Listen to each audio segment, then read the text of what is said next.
আসসালামু আলাইকুম রহমতুল্লাহি ওয়া বারাকাতুহু। প্রিয় তাকদির ইসলামিক টিভি শ্রোতা বন্ধুরা, আশা করি আল্লাহর অশেষ রহমত ও মেহেরবানিতে আপনারা সকলেই ভালো আছেন। প্রিয় দর্শক, আজকের এই গল্পে আপনাদের সাথে আছি আমি ইফতেশাম চৌধুরী। ভিডিও এডিট করেছেন JR জাহিদ এবং পরিবেশনায় আছে তাকদির ইসলামিক টিভি। চলুন গল্পে ফিরি। এই রাহা, ওঠ না, তাহাজ্জুদের সময় চলে যাচ্ছে তো। ঝুমু রাহাকে সে কখন থেকে ডাকছে। উঠছি, আর 1 মিনিট। আচ্ছা, শুধু 1 মিনিট, এর বেশি সময় যেন না লাগে। রোজ রাতের মতো আজও তাহাজ্জুদের সালাত আদায় করতে উঠেছে ঝুমু। অবশ্য রাহু মাঝে মাঝে আগেই জেগে যায়। তার আগে রাহা এবং ঝুমুর পরিচয়টা বলে নেই। রাহা এবং ঝুমু দুজনে খুব ভালো বন্ধু, আর ওরা রুমমেটও। রাহা তার বাবা মায়ের একমাত্র আদরের কন্যা, সাথে একটু জেদি, তাই তো নিজের বিরাট বাড়ির পাশে থাকতেও ঝুমুর সাথে ম্যাচে থাকে। কারণ ঝুমু তার খুব প্রিয় মানুষ, তাই সে সব ধরনের বিপদ আপদে ঝুমুর পাশে থাকতে চায়। এই জন্য বাবা মা নিষেধ করতে পারে না। অপরদিকে ঝুমু ছিল খুব সুন্দর ফুটফুটে একটি মেয়ে। হিন্দু পরিবারের সেন বংশে তার জন্ম। ঝুমু ছোটবেলা থেকে অনেক শারীরিক ও মানসিক কষ্টের মধ্যে বড় হয়েছে।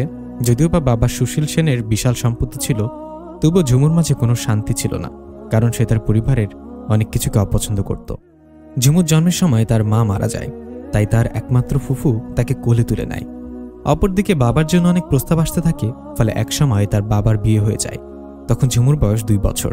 কিন্তু সৎমা ঝুমুকে একদম পছন্দ করে না, নিজের শত্রু মনে করে। কেউ এটা বুঝতে না পারলেও ঝুমুর ফুপু ঠিকই বুঝতে পারে, তাই তিনি বেশিরভাগ সময় ঝুমুকে নিজের কাছেই রাখে। কিন্তু একসময় ঝুমুর ফুফুকে তার শ্বশুরবাড়ি চলে যেতে হয়। তখন ঝুমু একা হয়ে পড়ে। এদিকে ঝুমুর বাবা যতক্ষণ বাড়িতে থাকে, তার সৎমা ততক্ষণ ঝুমুর ভালোভাবে খেয়াল রাখে। তাই সুশীল সেন ঝুমুকে নিয়ে কোনো চিন্তা করে না, কিন্তু অন্য সময় ঝুমুর ঠিকঠাক খেয়াল রাখে না। এভাবে চলতে চলতে কেটে যায় 3টি বছর। এরই মধ্যে ঝুমুদের ঘর আলো করে আসে তার ছোট ভাই পলাশ সেন। ঝুমু সারাক্ষণ পলাশের পাশে থাকতে চাইত, কিন্তু তার মা একদম সেটা পছন্দ করত না। এদিকে সুশীল সেন বড় বিজনেসম্যান হওয়ায় শহরে তার বেশ নামডাক। তিনি তার ছেলে মেয়েকে খুব ভালো স্কুলে ভর্তি করাবেন, তাই ঝুমুকে নিয়ে শহরের নাম করা স্কুলে চলে গেলেন। যদিও বা ঝুমুর মা বনলতার বেশ আপত্তি ছিল। বনলতা সুশীলকে বোঝানোর চেষ্টা করছিল, এত ছোট মেয়েকে এত দামি স্কুলে পড়িয়ে টাকা নষ্ট করার কোনো মানে হয় না। সুশীল সেন সেগুলোকে কোনো পাত্তা না দিয়ে মেয়েকে স্কুলে নিয়ে গেলেন। আজ ঝুমুর প্রথম ক্লাস। এসে দেখে সামনের সব জায়গা ভর্তি, তাই তার মনটা ভীষণ খারাপ হয়ে যায়। হঠাৎ, এই মেয়ে, এদিকে আসো। চুলকোকড়ানো একটি মেয়ে ডাক ছুড়ল ঝুমুকে। ঝুমু দৌড়ে চলে গেল। মেয়েটি বলল, তুমি আমার পাশে বসো। আমি রাহা তাসফিয়া। তুমি? আমি ঝুমু সেন। আজ থেকে আমরা বন্ধু। ঠিক আছে। ক্লাস শেষে রাহা তার মা আনিকা বেগমের সাথে ঝুমুকে পরিচয় করিয়ে দিল। রাহা আনিকা বেগমের সাথেই স্কুলে যাওয়া আসা করে, কিন্তু ঝুমুকে বাড়ির গাড়িতে করে একা একা যেতে হয়। মাঝে মাঝে ড্রাইভার আঙ্কেল আসতে দেরি হলে ঝুমুকে বসে থাকতে হয়। তাই আনিকা বেগম ঠিক করলো ছুটির পর ঝুমু তাদের বাসায় যাবে, তারপর ড্রাইভার ওখান থেকে বাসায় নিয়ে যাবে। রাহা তো এই প্রস্তাবে খুব খুশি, কারণ তারা দুজনে একসাথে খেলতে পারবে। এভাবেই রাহা আর ঝুমুর স্কুলের সময়টা খুব ভালোই কাটছিল। তারা একে অপরকে খুব ভালোবাসত। আনিকা বেগম খুব ধার্মিক মহিলা ছিলেন। তিনি তার মেয়ে রাহাকেও সেভাবেই গড়ে তুলতে চান। তাই রাহাকে পড়াশোনার পাশাপাশি ছোট ছোট মানসুন দোয়াগুলো শেখাতেন এবং তার সাথে নামাজেও দাঁড়াও করাতেন। কারণ ছোটবেলা থেকে বাচ্চাদের নামাজের অভ্যাস না হলে বড় হওয়ার পর তারা নামাজ পড়তে চাইবে না। রাসূল সাল্লাল্লাহু আলাইহি ওয়াসাল্লাম বলেছেন, তোমরা তোমাদের সন্তানদেরকে সালাত আদায়ের নির্দেশ দাও যখন তাদের বয়স 7 এবং সালাতের জন্য প্রহার করো যখন তাদের 10 বছর হয়। কিন্তু বর্তমান সময়ে অনেক বাবা মাই এই সম্পর্কে উদাসীন। তারা ভাবে স্কুল, কলেজ লাইফ, ক্যারিয়ার গঠনের সময়, তাই অনেকেই সন্তানদের ইসলামিক শিক্ষার ব্যাপারে পিছিয়ে। তাই আনিকা বেগম এই ব্যাপারে খুবই সচেতন। 12 বছর পর, মা, তুমি তোমার এত ছেলে বন্ধুকে বাড়িতে নিয়ে আসো কেন? আমার খুব খারাপ লাগে। ওনারা আমার দিকে বাজে নজরে তাকায়। কি বললি তুই? তোর জন্য আমি আমার পার্টিগুলো নষ্ট করব? দরকার পড়লে ওরা রাতেও এখানে থাকবে। যা গিয়ে রান্না বসা। যাচ্ছি। এদিকে পলাশ হয়েছে মায়ের অতি আদরের বাদুর একটা ছেলে, সারাদিন মদ আর গার্লফ্রেন্ড। কিন্তু ঝুমুর এই বিষয়গুলো একদম ভালো লাগে না। সে পলাশকে বোঝানোর চেষ্টা করে, কিন্তু মায়ের জন্য তা হয় না। অবশেষে ঝুমু পলাশের ব্যাপারে হাল ছেড়ে দেয়। সুশীল সেন তো ব্যবসার জন্য পরিবারের ঠিকমতো নজর দিতে পারে না। ঝুমুর ইন্টার ফাইনাল পরীক্ষা শুরু হয়ে গেছে, তবুও রান্নাবান্না তাকেই করতে হয়। সে বাধ্য মেয়ের মতো সব কাজ করে নিজের পাঠ তৈরি করে পরীক্ষার হলে উপস্থিত হয়। কেমন আছিস? আলহামদুলিল্লাহ। তুই? আলহামদুলিল্লাহ। কখন আসলি? কিরে ঝুমু, তুই তো আজকাল আমাদের অনেক ভাষাই ব্যবহার করিস। জানি না কেন যেন আলহামদুলিল্লাহ, ইনশাল্লাহ এই ভাষাগুলো খুব ভালো লাগে। আর তুই যেভাবে পর্দা করিস সেটা আমার আরও ভালো লাগে। কিন্তু দেখ, আমি বাড়িতে কত খারাপ লোকজন আসে, ওরা আমার দিকে বিশ্রীভাবে তাকায়। ইন্নাদ্দিন ইনদাল্লাহিল ইসলাম। ইসলামী হচ্ছে শান্তির ধর্মে। এভাবে কাঁদবি না একদম। চল আগে পরীক্ষা দিই। চল। মা তোমাকে কত বলেছি আমাকে ওই খারাপ লোকগুলোর ওইদিকে ডাকবা না। দেখ, বাড়ির সব কাজের জন্য তো আর মেড সার্ভেন্ট রাখতে পারি না, তাই ড্রিঙ্কস দেওয়ার কাজটা তোকে করতে হবে। আমি পারবো না মা। আর তোমার ঠাস, আর একটা কথা বললে আমার চোখে খারাপ আর কেউ হবে না, বলেই হনহন করে চলে গেলেন। ঝুমুর আজকাল রাহার সব কাজের প্রতি শ্রদ্ধা ভালোবাসা জন্মে গেছে। ওর কেউ ওর দিকে খারাপভাবে তাকায় না, অথচ এসব রাহা নিজের পরিবার এবং ধর্ম থেকে পেয়েছে। এসব চিন্তা করতে করতে ঝুমু ইসলামের ধর্মের প্রতি গভীর শ্রদ্ধা অনুভব করল। রাতের আকাশের দিকে এক দৃষ্টিতে তাকিয়ে আছে ঝুমু, আর ভাবছে কত সুন্দর করে এই আকাশটা সৃষ্টি করা হয়েছে, যার মধ্যে কোনো ফাটল নেই। আচ্ছা, যিনি আকাশ সৃষ্টি করেছেন তিনি কি আমাকেও সৃষ্টি করেছেন? ঝুমু যেন আজ গভীর থেকে গভীরতর চিন্তা করছে। আচ্ছা, রাহাতের ধর্মেতে এমন নেই একজন মানুষ অন্য একজন মানুষের থেকে নির্দিষ্ট দূরত্ব রেখে চলাচল করে? এমনকি রাহার বাড়ির কেউ ওর অনুমতি ছাড়া রুমে প্রবেশ করে না। কিন্তু আমাদের বাড়িতে তো পুরো উল্টো, সারাক্ষণ মায়ের পিছু পিছু আজে বাজে লোকেরা ঘুরঘুর করে। এভাবে তো আর চলা যায় না, আমাকে রাহার সাথে কথা বলতে হবে। এতক্ষণ ঝুমু মনে মনে এসব ভাবল। পরদিন ঝুমু যখন বাইরে যাওয়ার জন্য বেরুবে, তখনই তার মা বনলতা সেন হাঁক ছুড়ল, এই ঝুমু, আমার বন্ধুরা এসেছে, সবার জন্য জুস দিয়ে যেত। কি আর করা, অজ্ঞতা ঝুমুকে যেতেই হবে। কিন্তু ওই বাজে লোকদের সামনে তো যেতে ইচ্ছা করে না, তাই গায়ের ওড়নাটা চওড়া করে পুরো শরীর ঢেকে নিল। এতে তো কিছুটা হলেও ওই জঘন্য দৃষ্টিগুলো থেকে রক্ষা পাওয়া যাবে। অতঃপর ঝুমু তাড়াতাড়ি কাজ সেরে রাহার বাড়ির উদ্দেশ্যে রওনা দিল। আজ বেল বাজাতে রাহার ছোট ভাই তাওসিফ এসে দরজাটা খুলে দেখে ঝুমু দাঁড়িয়ে আছে। সাথে সাথে চোখটা নিচে নামিয়ে নিল। দেখেই বোঝা যাচ্ছে ছেলেটা খুবই ইতস্তত বোধ করছে। ঝুমু কিছু বলতে চায়, অমনি তাওসিফ ওখান থেকে কেটে পড়ল। এই যা, চলে গেল। এই তাওসিফটা নাও এখন যেন কেমন হয়ে গেছে, আগে তো এমন ছিল না। দেখা হলে খালি খালি পালাই পালাই করে, রাহার সাথে তো দিব্যি কথা বলে, শুধু আমি আসলেই সটকে পড়ে। ঝুমু বিড়বিড় করে বলল এসব। তাওসিফ রাহাত 2 বছরের ছোট, এবার এসএসসি পাশ করেছে, কিন্তু দেখে বোঝার কোনো উপায় নেই। যেমন তার গ্রোথ তেমনি তার চালচলন। তাওসিফ কখনোই নিজেকে ছোট মনে করে না, সবসময় রাহার বড় ভাই হতে চায়। সেজন্য 2 ভাই বোন মাঝে মাঝে বেশ কয়েকবার ঝগড়াও হয়েছিল। কিরে রাহা, আমি যে এসেছি সেদিকে তোর কোনো খেয়াল আছে? আরে ঝুমু, তুই কখন এলি? আচ্ছা, একটা কথা বলতো, তাওসিফ সবসময় আমাকে এড়িয়ে চলে কেন? ও তো এখন বড় হয়েছে, আর আমাদের ইসলাম ধর্মে কোনো ছেলে মেয়ে তাদের মাহরাম ব্যতীত অন্য কারোর সামনে যেতে পারবে না। আর মাহরাম মহিলারা হলো মা, বোন, ভাগ্নি, ভাইজি, দাদি, নানি, তনুদ্ধ, খালা, ফুপু, মেয়ে, বৌমা, স্ত্রীসহ এরকম 14 জন। আরও মেয়েদের ক্ষেত্রে কি বলা হয়েছে জানিস? হে নবী, আপনি আপনার পতিপত্নীগণকে ও কল্যাণগণকে এবং মুমিনদের স্ত্রীগণকে বলুন তারা যেন তাদের চাদরের কিয়দংশ নিজের ওপর টেনে নেয়, এতে তাদেরকে চেনা সহজ হবে, ফলে তাদেরকে উত্ত্যক্ত করা হবে না। আল্লাহ ক্ষমাশীল, পরম দয়ালু। এর বাইরে অন্য কোনো নারীর সাথে পর্দা না করে যাওয়াই ইসলামে জায়েজ নেই। তাই তাওসিফ তোর থেকে পর্দা করার চেষ্টা করছে। আর মেয়েদের এই পর্দার আয়াতে ইফটিজিং এর বিষয়টাও বলা আছে। এতক্ষণ রাহার এই কথাগুলো মুগ্ধ হয়ে শুনছিল ঝুমু। পরক্ষণে মনে পড়ল, আচ্ছা, আমাদের ধর্মেতে এমন কোনো নিয়ম নেই? সবাই সবার সাথে ইচ্ছা মতো মিশছে, আর খারাপ লোকেদের লোভাতুর দৃষ্টির শিকার হচ্ছে অনেক মেয়ে। আজকে বাড়ি ফেরার পর থেকেই ঝুমুর মনটা একদম ভালো নেই, শুধু কিছু একটার শূন্যতা অনুভব করে। কোনো কিছুতেই সেটা পূরণ হচ্ছে না। অবশেষে ফোনটা হাতে নিয়ে ভাবল একটু নেটে ডু মেরে আসি, তাতে যদি মনটা ভালো লাগে। ঝুমু হঠাৎই সার্চ লিস্ট দিয়ে নিজের অজান্তে একটা লেখা টাইপ করল। তখন একটা বিশাল শব্দে ধ্যান ভেঙে গেল। ফোনটা বিছানায় রেখে দরজার পাশে গিয়ে বুঝতে পারল তার ভাই পলাশ আজকেও মদ খেয়ে মাতাল অবস্থায় বাড়ি ঢুকেছে। তখনই ঝুমুর একটা দীর্ঘশ্বাস বেরিয়ে এলো, কারণ মা ওর ভাইকে কখনোই শাসন করা পছন্দ করে না। তাই ঝুমু আর এই বিষয়ে মাথা ঘামায় না। আজ তার মন ভালো হওয়ার কোনো সম্ভাবনা নেই, কারণ ভাই যে শুরু করেছে তো। তাই ফোনটার ডাটাটা অফ করতে যাবে, অমনি ফোনে চোখ আটকে গেল। ও এতক্ষণ নিজের অজান্তেই ইসলাম লেখাটা টাইপ করে ফেলেছে। আগ্রহবশত একটু নিচে গিয়ে মুসলমানদের ধর্মগ্রন্থ কোরআনের একটা আয়াত দেখতে পেল। তিনি তোমাদের জন্য দিনের ক্ষেত্রে সেই পথই নির্ধারণ করেছেন যার আদেশ দিয়েছিলেন নূহকে, যা আমি প্রত্যাদেশ করেছি আপনার প্রতি, এবং যার আদেশ দিয়েছিলাম ইব্রাহিম, মুসা ও ঈসাকে, এই মর্মে যে তোমরা দিনকে প্রতিষ্ঠিত করো এবং তাতে অনৈক্য সৃষ্টি করো না। আপনি মুশারকদেরকে যে বিষয়ের প্রতি আমন্ত্রণ জানান তা তাদের কাছে দুঃসাধ্য বলে মনে হয়। আল্লাহ যাকে ইচ্ছা মনোনীত করেন এবং যে তার অভিমুখী হয় তাকে পথ প্রদর্শন করেন। কিন্তু সেই আয়াতটা আর কিছু বুঝল না। তারপর আরও নিচের দিকে এসে কিছু আয়াত দেখতে পেল। ঝুমু খেয়াল করল যে এই আয়াতগুলো পড়ে সে খুব তৃপ্তি পাচ্ছে। অতঃপর মনে স্থির করল গুগল থেকে একটা বাংলা কোরআন ডাউনলোড করবে। পরদিন পরীক্ষা শেষে 2 বান্ধবীর কথোপকথন চলছে। রাহা, আমাকে একটু লম্বা সময় দিতে পারবি? তোকে তো আমি প্রতিদিনই সময় দেই, এতে বলার কি আছে? আচ্ছা রাহা, আমি যদি ইসলাম ধর্মে চলে আসি? বিস্ময়ের চোখে তাকিয়ে, কি বলছিস তুই? মানে জেনে বুঝে বলছিস তো? তোর কি মনে হয় আমি মজা করছি?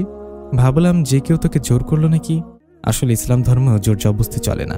আর একটা বিষয়, তোর বাবা মা কি রিয়াক্ট করবে? আমি নিচ থেকে আসতে যাচ্ছি রাহা, আর বাবা তো আমাকে খুব ভালোবাসে, দেখিস বাবা ঠিক মেনে নেবে। পিতামাতার সম্পর্কে কোরআনে কি বলা হয়েছে জানিস? আর আমি মানুষকে তার পিতামাতার সাথে সদ্য ব্যবহারের জোর নির্দেশ দিয়েছি। তার মাতা তাকে কষ্টের পর কষ্ট করে গর্ভে ধারণ করেছে, তার দুধ ছাড়ানো 2 বছরের হয়। নির্দেশ দিয়েছি যে আমার প্রতিও তোমার পিতামাতার প্রতি কৃতজ্ঞ হও, অবশেষে আমারই নিকট ফিরে আসতে হবে। এছাড়া বলা হয়েছে, পিতামাতা যদি আমাকে আমার সাথে এমন বিষয়কে স্থির করতে পীড়াপিড়ি করে যার জ্ঞান তোমার নেই, তবে তুমি তাদের কথা মানবে না এবং দুনিয়াতে তাদের সাথে শ্রদ্ধাবে সহাবস্থান করবে। যে আমার অভিমুখী হয় তার পথ অনুসরণ করবে। অতঃপর তোমাদের প্রত্যাবর্তন আমারই দিকে এবং তোমরা যা করতে আমি সে বিষয়ে তোমাদের জ্ঞাত করব। এই আয়াতটা শোনার পর ঝুমু সত্যি চিন্তায় পড়ে গেল, বাবা মেনে নেবে তো? রা সবকিছু শোনার পর ঝুমুকে সাহস জোগাল, যে কোনো বিপদে তার পাশে থাকবে। এছাড়াও ইসলাম সম্পর্কে আরও অনেক বিষয় বোঝালো। রাতে ঝুমু গুগল থেকে ডাউনলোড করা কোরআনটা ওপেন করলো, একটা সূরার ভেতর ঢুকে পড়ল। সূরাটির নাম মুলুক। আয়াতগুলো পড়ে ঝুমুর বেশ ভালো লাগছে, খুব যৌক্তিক। এগুলো তো কোনো মানুষের পক্ষে বানানো সম্ভব নয়। তারপর আবারও পড়ছে, বলুন, তিনিই তোমাদেরকে সৃষ্টি করেছেন এবং দিয়েছেন কর্ণ, চক্ষু ও অন্তর। তোমরা অল্পই কৃতজ্ঞতা প্রকাশ করো। তিনি সপ্ত আকাশ স্তরে তরে সৃষ্টি করেছেন। তুমি করুণাময় আল্লাহ তাআলার সৃষ্টিতে কোনো তফাৎ দেখতে পাবে না। আবার দৃষ্টি ফেরাও, কোনো ফাটল দেখতে পাও কি? ঝুম ভাবতে লাগলো, এই আয়াতগুলো বিজ্ঞানময়। তাহলে পুরো কোরআন পড়লে এরকম শত শত আয়াত খুঁজে পাবে যাদের ধর্মের প্রতি বিষয় বর্তমান বিজ্ঞানীরা আবিষ্কার করছে। তাহলে সেই ধর্মগ্রন্থ একমাত্র চলার পথেই হবে, না হয় আর দেরি করা ঠিক হবে না। ঝুমু মনস্থির করল, যে করেই হোক আজ রাতে বাবাকে জানাতেই হবে যে আমি ধর্মান্তরিত হতে যাচ্ছি। রাতে খাবার টেবিলে, বাবা তোমাকে কিছু বলতে চাই। হ্যাঁ রে মা, বল, কি বলবি? আসলে তোর সাথে কথা বলার সময় হয় না। তাদের পড়াশোনা কেমন চলছে? আলহামদুলিল্লাহ ভালোই। একটু ভেবাচেকা খেয়ে। এটা তুই কি বললি? ইস, বাবার সামনে আলহামদুলিল্লাহ বলে ফেলেছি। বলছিলাম যে বাবা, তোমার সাথে আমার কথা আছে। ও হ্যাঁ, বল। আচ্ছা বাবা, আমাদের ধর্ম থেকে যদি কেউ অন্য ধর্মে চলে যায় তাহলে আমরা তাকে মেনে নিই না কেন? মেয়ের মুখে এই ধরনের কথা শোনার জন্য তিনি একদম প্রস্তুত ছিলেন না। একটু কঠিন স্বরে হঠাৎ এই ধরনের প্রশ্ন। বাবা বাবা আমি যদি কখনো মুসলিম হয়ে যাই তাহলে কি তুমি আমাকে মেনে নেবে না? মেয়ের মুখে এমন কথা শুনে যেন তার মাথায় আকাশ ভেঙে পড়ল। ভীষণ জোরে একটা ধমক দিয়ে, আজ আমি তোর মায়ের কথাগুলো অর্থ বুঝতে পারছি। কেন তোকে ওই দামি দামি স্কুল কলেজে পড়তে বাধা দিয়েছিল? তুই যে এই পরিমাণে নিচে নেমে গেছিস তা কল্পনা করতে পারিনি। ওর মা পেছন থেকে সবকিছু শুনছিল। উনি একটা মোক্ষম সুযোগ পেয়ে গেলেন ঝুমুকে তার বাবার কাছে আরো খারাপ বানানোর। কি মিলল তো আমার কথা? আমি বলেছিলাম না তোমার মেয়েকে এত আদর দাও? এই মেয়ে একদিন তোমার পিঠে ছুরি বসাবে। সেদিন তো আমাকে থাপ্পড় মেরেছিলে, আজ বুঝতে পারছো? ঝুমুর মা তার বাবাকে উদ্দেশ্য করে বলল, আমি ভাবতেও পারছি না তুই আমাকে এসব বলতে পারবি। কে তোর মাথায় এসব ঢুকিয়েছে শুনি? ঝুমু যেন নিজের কানকে বিশ্বাস করতে পারছে না যে বাবার উপর এত বিশ্বাস নিয়ে কথাগুলো বলতে এসেছিল তা যেন নিমিষেই কষ্টে পরিণত হয়ে গেল। শুধু চোখ দিয়ে ঝরঝর করে পানি পড়ছে। ওই যে রাহা মেয়েটার সাথে মেশে, সে মেয়েটা একদম সুবিধার নয়। ওই মেয়েটাই বুঝি সব কথা এর কানে ঢুকিয়েছে। ঝুমুর মা টপ টপ করে কথাগুলো বলে ফেলল। ঠিক আছে, তাহলে আজ থেকে ওর বাইরে যাওয়া বন্ধ। যদি ঝুমু এক পাও বাইরে যাওয়ার চেষ্টা করে তাহলে আমাকে ফোন করবে। ঝুমুর মাকে কথাগুলো বলে রাগে হনহন করে রুমে চলে গেল। ঝুমুর ফোনটা ওরা নিয়ে নিল যাতে ও কারোর সাথে যোগাযোগ করতে না পারে। পরের দিন থেকে শুরু হলো ঝুমুর কষ্টের জীবন, কারণ বাবা এখনও তার পাশে নেই আর মা তো সংসারের সব কাজ ঝুমুকে দিয়ে করায়। তারপর মায়ের বন্ধুদের জন্য নাস্তা জুস রেডি করে ঝুমুকেই দিয়ে আসতে হয়। কিন্তু লোকগুলোর খারাপ চাহনি তার একদম সহ্য হয় না। কিন্তু ঝুমুর এসব কথা শোনার জন্য এ বাড়িতে কেউ নেই, তাই সিদ্ধান্ত নিল পালিয়ে যাবে।